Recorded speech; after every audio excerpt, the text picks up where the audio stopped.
Jahongir, sizga oxirgi savolimiz bor. Mijozlar uchun barcha sartaroshlar bir xilmi? Yo'q, barcha sartaroshlar bir xil emas. Sabab? Chunki har bitta sartaroshni o'zini uslubi bor, o'zini fantaziyasi borda.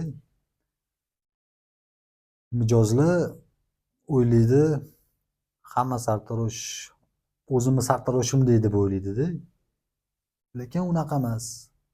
O'zini sartarosh chunki uni soch turmagini yaxshi biladi, o'tiradi, bemalol o'zi aytgandek qilib qo'yadi. Boshqalar ham harakat qiladi, boshqa sartaroshlar ham.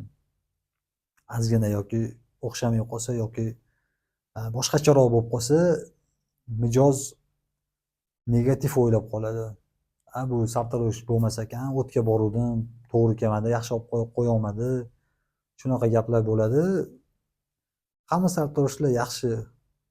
Hammani o'zini shunaqa zo'r ideal anaqasi bor, fantaziyasi bor. O'shaning uchun iloji boricha mijozlarga shu gapim bor. O'zinglarni sartaroshinglarni tanlanglar iloji boricha. Iloji boricha nima qilaylik?